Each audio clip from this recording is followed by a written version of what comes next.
जय हिंद साथियों, आपका अपने यूट्यूब चैनल में हार्दिक स्वागत है। साथियों, जैसा कि आप जानते हैं, आज दिनांक 12 अक्टूबर 2025 को मध्य प्रदेश राष्ट्रीय मीन्स कम मेरिट सिर्फ एग्जाम की परीक्षा आयोजित की गई है। आज हम इस परीक्षा में पूछे गए प्रश्नों के उत्तर जानेंगे। साथियों, इस भाग में हम गणित विषय के पूछे गए प्रश्न और उनके सही उत्तर जानेंगे। इसके पहले हमने विज्ञान और समाज विज्ञान विषय के प्रश्नों के सही उत्तर अपलोड कर दिए हैं चैनल पे। आप चैनल पे जाके सही उत्तर देख सकते हैं। तो आइए साथियों, देखते हैं गणित विषय के प्रश्न और उनके सही उत्तर। साथियों, गणित विषय का पहला प्रश्न है, यदि a बराबर -1 इंटू -1 100 बार और b बराबर -1 इंटू -1 95 बार है, तो इन दोनों का जोड़ अर्थात a प्लस b कितना होगा।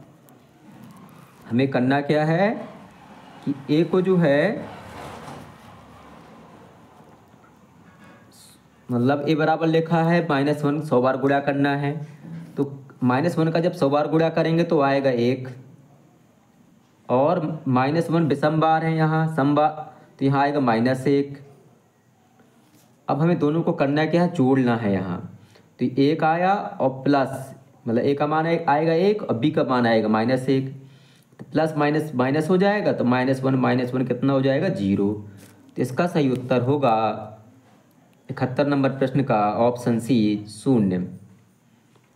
अगला प्रश्न है, अब ये इस प्रकार से लिखा हुआ है, हमें बताना है कि यहाँ a की जगह b की जगह c की जगह कितना लिख दें कि इन दोनों का ये दोनों संख्याएं बराबर हो जाएं। तो यदि यहाँ लिखा है देखो 24.125, इसका जब विस्तारित रूप लिखते हैं तो आएगा 24 धन 1 बटा, यहाँ दसवां हिस्सा है इसका, तो 1 बटा मतलब 10, फिर आएगा यहाँ 2 बटा 10, फिर आएगा यहाँ 5 बटा 10, क्योंकि 1 2 5 लिखा था। तो इनका अगर जोड़ कर दें हम, अगर यहाँ a की जगह 1 लिखा होता, b की जगह 2 लिखा होता, c की जगह 5 लिखा होता, तो ये संख्या और ये संख्या बराबर हो जाती। तो 1 2 5 का जोड़ कितना होगा, 8 होगा। ये ए बी सी का जोड़ पूछ रहा है, तो ऑप्शन डी हमारा सही उत्तर होगा। अगला प्रश्न कह रहा है कि n बराबर 1024 है, 2n की घाते 2 की घाते n बराबर 1024 है, और आप जानते हैं इस 2 की घाते n लिखा है, और इसके जब गुणनखंड करेंगे तो ये 2 का 10 बार गुणा करो तो 1024 आ जाता है। तो आधार समान हो गए यहाँ, तो आधार समान होने पर घातें समान होंगी, तो n बराबर आ जाएगा यहाँ से 10। n बराबर कितना आ गया 10 यहाँ से।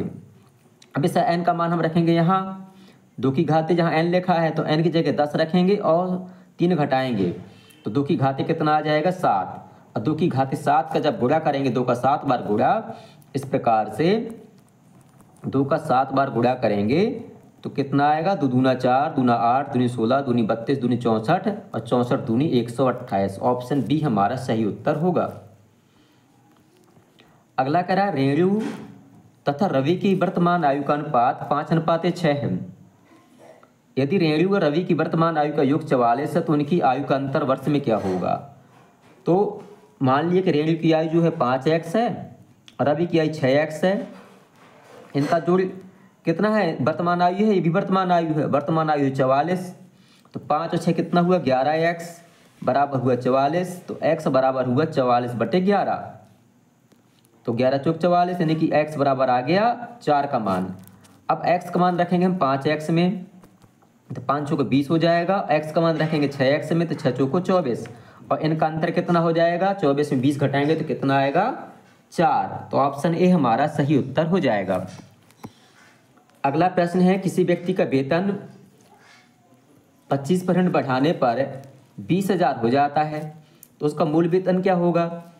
मान लिया वेतन उसका x रुपया है, तो x का 25% कितना होगा, x का 25% और बढ़ा दिया, और बराबर कितना हो गया 20,000। तो ये हो जाएगा, दोनों का जोड़ अगर करेंगे तो हो जाएगा 125x। जब जोड़ेंगे आप ये इस प्रकार से कि x धन 25/100 और गुणे x हो जाएगा बराबर 20,000, मतलब तो इनका जोड़ आएगा मतलब लघुत्तम आएगा 100, यहाँ हो जाएगा 100 यहाँ हो जाएगा 25, तो 125x/100 ऐसा हो जाएगा। 125x/100 बराबर 20,000। तो x बराबर हो जाएगा 20,000 और कोड़े 100 ऊपर पहुँच जाएगा, बटे 25 नीचे हो जाएगा 125। तो 25 से काट दिए, 25 पंचे 125, 25 चौको 100, 5 से इसको काट दिए, 5 चौको 20, 4,000 ये हो गए। अब 4,000 का गुणा 4 से होगा तो 4 चौको 16। तो इस प्रकार से उसका मूल वेतन आ जाएगा 16,000 रुपया। अगला पेन है, मतलब अगला प्रश्न है, इसको हमें हल करना है। तो इसमें क्या करना है,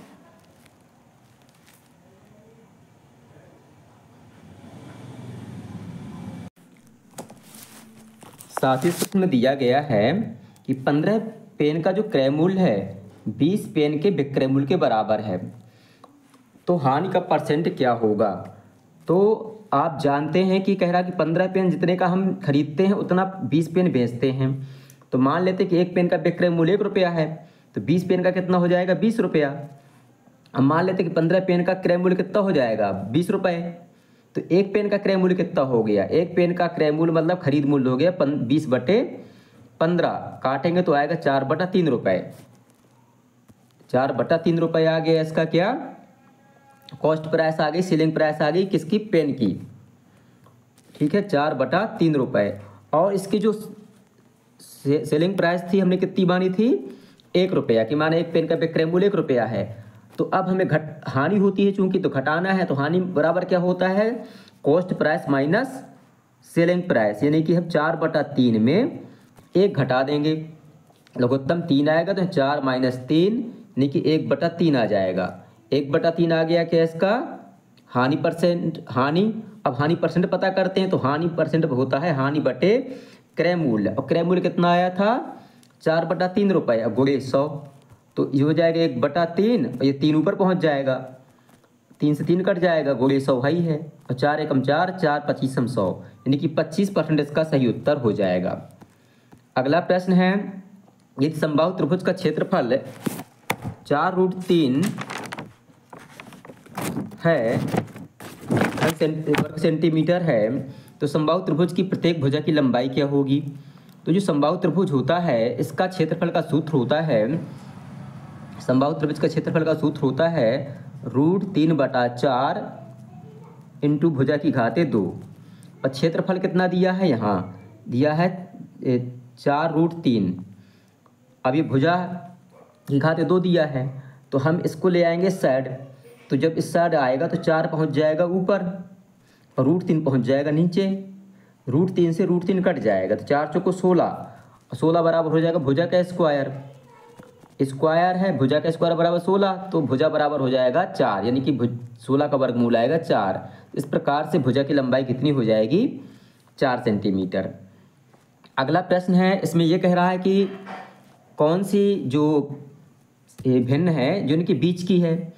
तो भैया पहले हम इनका मान पता कर लेते हैं। इसका मान आएगा 0.75, इसका मान आएगा 0.8, भाग लगाएंगे जब, इसका मान आएगा 0.833। इनका कितना आता है, इसका भाग लगाएंगे तो मतलब यहाँ 0.66 आएगा, और इसका भाग आएगा 7.67 50 हो जाएगा यहाँ, और 1 7 1 बचेगा, तो 7 एकम 7 ऐसा कुछ आएगा।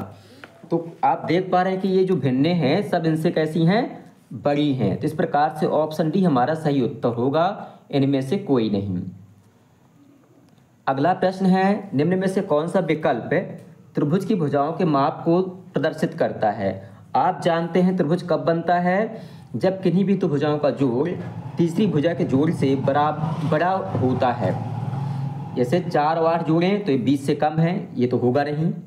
जैसे हम 11 और 16 जोड़ें तो 27 होता है, 28 से कम है, तो इससे त्रिभुज बन ही नहीं सकता। और ऑप्शन भी देखते हैं अगर हम, तो 9 और 16 17, 9 17 हुआ 26, जो कि 25 से ज़्यादा है। कोई भी संख्या जोड़ लो आप, 9 और 25 जोड़ेंगे तो वैसे ज़्यादा है, 34 हो जाएगा, 70 से ज़्यादा है। तो इस प्रकार से ऑप्शन बी हमारा सही उत्तर होगा।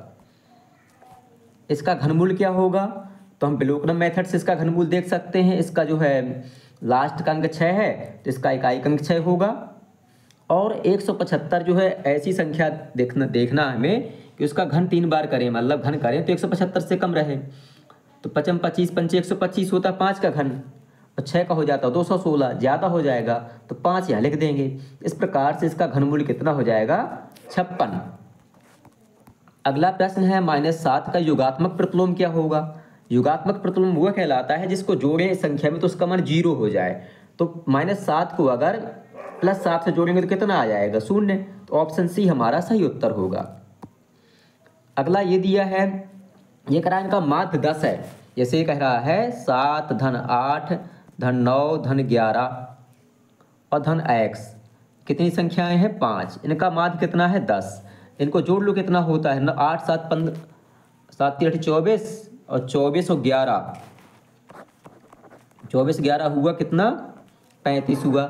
तो 35 धन x बटे 5, 5 को 60 ले जाओगे अगर मान लो तो 5 का गुणा हो जाएगा 10 से, धन 50 हो जाएगा और x बराबर हो जाएगा 50 में 35 घट जाएगा तो कितना आ जाएगा, 15। इस प्रकार से इसका सही उत्तर होगा ऑप्शन बी। अगला प्रश्न है, दो वृत्तों की परिधियों का अनुपात 3:4 है तो उनके क्षेत्रफलों का अनुपात क्या होगा। तो परिधि जानते हैं ना, परिधि का अनुपात क्या है, 3:4 है। परिधि का जो सूत्र होता है 2πr। तो जैसा कि आपको बतलाया हमने कि परिधि का सूत्र होता है 2πr। तो मान लिया पहले वृत्त की परिधि है 2π और पहले वृत्त की त्रिज्या r1 है और दूसरी वृत्त की त्रिज्या r2 है। तो इनका अनुपात ज्ञात करेंगे तो 2π से 2π कट जाएगा, कितना आएगा, r1 बटे r2। और इसका मान कितना है, 3/4, यानी कि r1 का मान है 3 और r2 का मान है 4। अब हमें क्षेत्रफल का अनुपात पता करना है। क्षेत्रफल क्या होता है, πr²। तो यहाँ r2 हो जाएगा और यहाँ r1 हो जाएगा।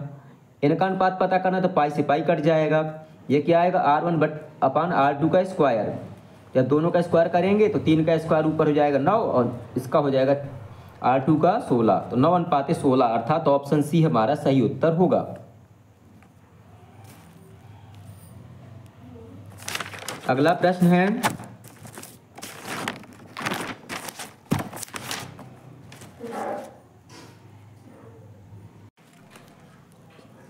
सातवें प्रश्न दिया गया है कि किसी टैंक को भरने के लिए 6 पाइप 1 घंटा 20 मिनट लेते हैं। 6 पाइप कितना लेते हैं, 1 घंटा 20 मिनट। 1 घंटा में होते 60 मिनट और 20 मिनट ये कितना लेते हैं, 80 मिनट। अगर 6 पाइप लगाते हैं तो एक पाइप कितना लेगा, एक पाइप ज़्यादा लेगा तो हम 80 में किसका गुणा कर देंगे, 6 का, यानी कि 480 मिनट लगेंगे। एक पाइप से 480 मिनट लगेंगे। अब बात आती 5 पाइप की, तो 5 पाइप है तो अब कम है, कम समय लगेगा तो कम के लिए 5 का भाग लगा देंगे इसमें।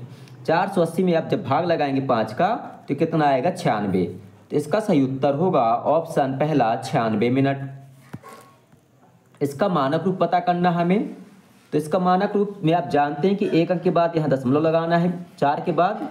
तो हम 4 के बाद के अंक गिन लेते हैं, कितने हैं, 1 2 3 4 5 6 7 8 9।